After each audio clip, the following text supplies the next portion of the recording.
बिस्मिल्लाहिर्रहमानिर्रहीम अस्सलाम वालेकुम। खुशामदीद कहते हैं आपको अपने इस यूट्यूब चैनल पे, यूट्यूब फैमिली पे। तो आज की वीडियो में हम बात करेंगे यूरोप के एक ऐसे कंट्री के बारे में जो है तो छोटा सा है, लेकिन उसमें जो हमारे लिए जो एशियन लोग जाते हैं, ख़ास तौर पे जो इंडिया से, पाकिस्तान से, नेपाल, बांग्लादेश से, और चाहे वो लीगल तरीके से गए होते हैं या इलीगल तरीके से गए होते हैं, तो यूरोप में सबसे ज़्यादा जो प्रॉब्लम होता है वो होता है डॉक्यूमेंटेशन का। तो आपको एक ऐसा कंट्री बताऊंगा कि जहां पर आप जाकर अपनी पहले डॉक्यूमेंटेशन अच्छी तैयार कर सकते हैं, आपके डॉक्यूमेंट बन जाते हैं। तो जैसे ही आपके डॉक्यूमेंट बन जाते हैं, तो डॉक्यूमेंट बनने के बाद आपके लिए आसानी हो जाती है कि आपके लिए पासपोर्ट आपको मिलना या परमानेंट कार्ड मिलना। तो इजीली आप एक यूरोप कंट्री से दूसरे यूरोप कंट्री में मूव कर सकते हैं। तो मैं बात कर रहा हूँ पुर्तगाल के बारे में। तो पुर्तगाल एक ऐसा मुल्क है जहाँ पर डॉक्यूमेंटेशन जो जल्दी दे देता है, इजीली दे देता है, आसानी से देता है। चाहे आप उनके कंट्री में लीगल तरीके से एंटर हुए हैं या इलीगल तरीके से। पुर्तगाल ये कहता है कि हम जो भी हमारे मुल्क में एंटर हुआ है, चाहे वो लीगल तरीके से एंटर हुआ है या इलीगल तरीके से एंटर हुआ है, वो हमारे लिए उसकी एक रिस्पेक्ट है। वो हमारे एक कंट्री में आया है, हमारा एक मेंबर बनना चाहता है, तो हम उसको डॉक्यूमेंटेशन देंगे। लेकिन ये डॉक्यूमेंटेशन कैसे मिलेगी, उसका कुछ आपको लीगल प्रोसेस करना होगा। अब वो लीगल प्रोसेस में मुख्तलिफ़ चीज़ें हैं, आपको एक एक करके मैं वो बताऊंगा कि कौन कौन से जो है उसमें लीगल प्रोसेस हो सकते हैं। पुर्तगाल ये कहता है कि जो हमारे कंट्री में बंदा आया है, फॉर एग्ज़ाम्पल वो लीगल तरीके से आया है या इलीगल तरीके से आया है, तो उस सबसे पहले आपने वहाँ पर जाकर अपने आप को रजिस्टर करवाना है। जैसे हम अपनी होम कंट्री में रजिस्ट्रेशन होती है, जब कोई बच्चा किसी की पैदाइश होती है तो हम यूनियन काउंसिल में अपनी या नादरा में रजिस्ट्रेशन होती हैं। ऐसे ही जब आप वहाँ पर जाएंगे तो सबसे पहले जाकर आपने वहाँ की लोकल यूनियन काउंसिल, उसको आप कह लें, वहाँ पर जाकर आपने अपनी रजिस्ट्रेशन करवानी है कि मैं यहाँ पर आया हूँ, भले ही लीगल आया हूँ या लीगल तरीके से आया हूँ। वो आपने वहाँ पर रजिस्ट्रेशन करवा देनी है। दूसरा तरीका, रजिस्ट्रेशन करवाने के बाद वहाँ पर आपने, क्योंकि यूरोप में ये लॉ है कि वहाँ पर टैक्स देना पड़ता है। हमारी तरह नहीं है कि टैक्स दें ना दें कोई फ़र्क नहीं पड़ता। वहाँ पर कोई भी है, उनका अपना शहरी है, उनका अपना सिटीज़न है या आउट ऑफ कंट्री है, तो उसको जो है ना वो टैक्स देना पड़ता है। तो जब आप वहाँ पर जाएंगे तो टैक्स देने के दो तरीके हैं। ये डॉक्यूमेंटेशन बनाने का तरीका बता रहा हूँ स्टेप बाय स्टेप। तो जब आपने टैक्स देने हैं, वो टैक्स होते हैं 12 टैक्स होते हैं। 12 टैक्स आपने पे करने हैं। वो 12 टैक्स आपने ये नहीं करना है कि आपने एक साथ ही पे कर देने, यानी जैसा कि हम जुगाड़ में होते हैं या जैसे कि हम शॉर्ट ढूंढते हैं। आपने हर महीने जो है ना वो उनको टैक्स पे करना है। वो टैक्स कितना होगा, वो आपकी जो सैलरी होती है, जो आप अर्निंग कर रहे होंगे, उसका 35.5% जो है ना आपने टैक्स पे करना है। तो जब आप टैक्स पे करेंगे, लगातार टैक्स आप पे करते रहेंगे, पूरा साल आप टैक्स पे करेंगे।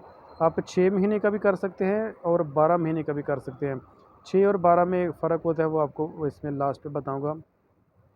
तो 12 टैक्स आपने पे करना है। जब आप 12 टैक्स पे कर लेंगे, उसके बाद आपको जो है ना वो उनका रेजिडेंस कार्ड या पीआर कार्ड जो होता है वो मिल जाता है। उसके बिहाफ़ पे आप मज़ीद अपना काम जो है ना वो कंटिन्यू कर सकते हैं। एक ये तरीका हो गया। उसके बाद एक और तरीका होता है कि अगर वहाँ पर 2 लड़के एक साथ 1 साल से रह रहे हों, या एक लड़का या एक लड़की 1 साल से इकट्ठे रह रहे हों, या 2 लड़कियाँ भी हो सकती हैं, वो अगर एक साथ एक ही रूम में, एक ही जगह पे, एक ही घर में रह रहे हैं, तो भी उनका जो है ना वो चांस होता है कि उनकी जो डॉक्यूमेंटेशन होती है वो जल्दी बन जाती है। अब क्या होगा कि जब आप 2 लड़के, 2 लड़कियाँ या एक लड़का लड़की एक साथ रहते हैं, तो उनका जो ऑफ़िसर होते हैं इस मामले में, वो आपको फिर चेक करेंगे। चेक इस तरीके से नहीं करेंगे जैसे हमारी तरह चेक करते हैं कि ऐसे ही बस फ़ुज़ूल में तंग करना। वो आपको देखेंगे शाम को या रात को, वो आपके पास आएँगे और आपको इकट्ठा उनकी आपकी सिर्फ़ उन्होंने आपकी प्रेज़ेंटेशन देखनी है कि वाक़ई आप यहाँ पर रह रहे हैं या नहीं।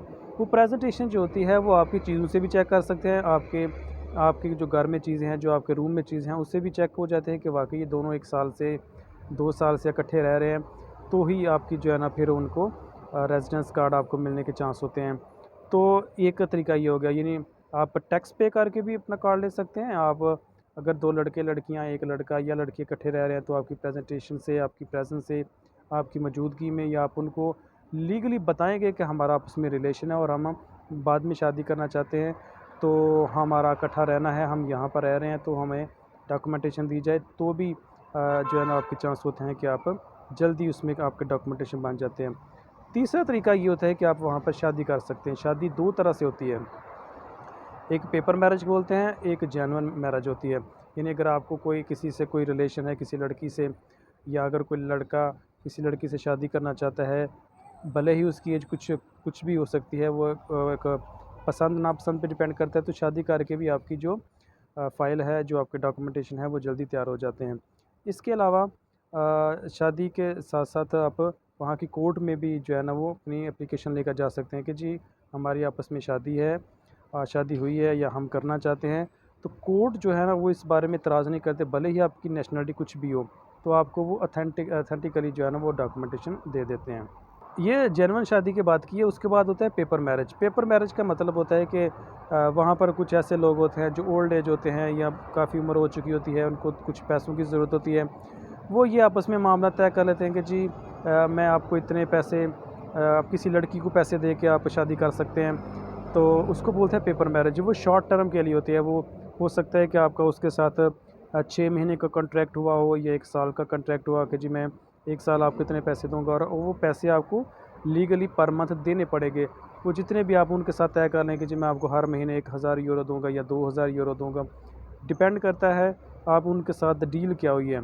तो वो डील पे डिपेंड करता है कि आप कितनी उसका डील वो आपको फिर देना पड़ेंगे, और जब आपकी डील मुकम्मल हो जाएगी फिर आप उसको छोड़ भी सकते हैं, अपना कॉन्ट्रैक्ट ख़त्म भी कर सकते हैं। उसी बिहाव पे जो है ना फिर आपको डॉक्यूमेंटेशन जो होती है, जो आपका कार्ड होता है, वो आपको मिल जाता है। उसके बाद है पासपोर्ट लेने का तरीका क्या है? पासपोर्ट लेने का तरीका है कि अगर आप 5 साल वहाँ पर काम करते हैं, 5 साल लगातार वहाँ पर रहते हैं, उनके टैक्स पे करते हैं, उनकी जो भी रिक्वायरमेंट है वो पूरी करते हैं, तो 5 साल के बाद जो है ना वो पुर्तगाल जो है ना वो आपको लीगली पासपोर्ट दे देगा। और आपको ये बताता चले कि पुर्तगाल का जो पासपोर्ट है, ये दुनिया के इस वक़्त 5वें नंबर पे है। यानी मज़बूत तरीन पासपोर्ट जो है ना वो 5वें नंबर पे इस वक़्त पासपोर्ट का है, और अमेरिका का इसके बाद में है, यूके का इसके बाद में है। पुर्तगाल का देखिए कितनी हाई रैंकिंग है पासपोर्ट का, इतना स्ट्रॉन्ग जो है ना वो पासपोर्ट है पुर्तगाल का इस वक़्त। तो एक अच्छा कंट्री है, वहाँ पे अर्निंग बेशक आप शुरू में आपको कम मिलेगी, कम आपको इस वक़्त जो अर्निंग चल रही है वो 1000 यूरो मिल रही, पहले पिछले साल 700 साढ़े 700 के लगभग थी, लेकिन कुछ अब इंक्रीज़ हुआ है, वो 1000 यूरो तक चलेगी। अगर आप उसमें से 35 अपना टैक्स का निकाल दें तो फिर भी आपको 750 इनकम हो जाती है। तो अगर 500 भी आप वहाँ पर बचाएँगे तो 500 यूरो का मतलब है कि पाकिस्तान के लिहाज से वो तकरीबन 1,60,000 70,000 बन जाती है। तो पुर्तगाल का सबसे बड़ा फ़ायदा ही यही है कि वहाँ पर जो डॉक्यूमेंटेशन है वो जल्दी हो जाती है, आपको कार्ड जल्दी मिल जाता है, और उसके साथ-साथ आपको पासपोर्ट जल्दी मिल जाता है। अगर शर्त ये है कि आप वहाँ पर 5 साल रहते हैं, लगातार रहते हैं, और उनकी रिक्वायरमेंट पूरी करते हैं, तो आपको पासपोर्ट भी वहाँ का जल्दी मिल जाता है, और उसका पासपोर्ट भी मज़बूत पासपोर्ट में से एक माना जाता है। जब आपको पासपोर्ट मिल गया तो फिर आपको ज़रूरत ही नहीं है, फिर आप भले ही जर्मनी जाएँ, आप यूके में जाएँ, आप जापान जाएँ, आप यूएसए में जाएँ, आप कनाडा में जाएँ, फिर आपकी जो है ना वो आपने जस्ट टिकट करवानी होती है और आप आसानी से किसी भी कंट्री में मूव कर सकते हैं। उसके बाद फिर एक और तरीका आपको रहेगा कि अगर या पुर्तगाल का आप लेना चाहते हैं पासपोर्ट, तो आप वहाँ पर इन्वेस्टमेंट कर सकते हैं। अगर इन्वेस्टमेंट के भी मुख्तलिफ़ तरीके होते हैं, वहाँ पे आप कोई प्लॉट ले सकते हैं, और प्लॉट भी एक ख़ास जगह पे वहाँ पर उन्होंने मेंशन की हुई है। लिस्बन एक वहाँ का शहर है, वहाँ पर अगर करेंगे तो आपको जल्दी चांस होंगे। अगर छोटे-छोटे में करेंगे तो वहाँ पर थोड़े चांस कम हो जाएँगे। तो ये थी इस पुर्तगाल के हवाले से कि आपने डॉक्यूमेंटेशन कैसे करनी है और क्या-क्या चांस हो सकते हैं। तो आज की वीडियो है पुर्तगाल के हवाले से। नई इस तरह की वीडियो हम यूरोप के बारे में बनाते रहेंगे और आपको इन्फॉर्मेशन देते रहेंगे, तो इस चैनल के साथ जुड़े रहिए और चैनल को लाइक और सब्सक्राइब करें ताकि हर नई अपडेट आप तक पहुंच सके। तो मिलेंगे एक नई वीडियो के साथ, नई अपडेट के साथ। तब तक के लिए अपना बहुत सारा ख्याल रखिएगा। अल्लाह हाफ़िज़।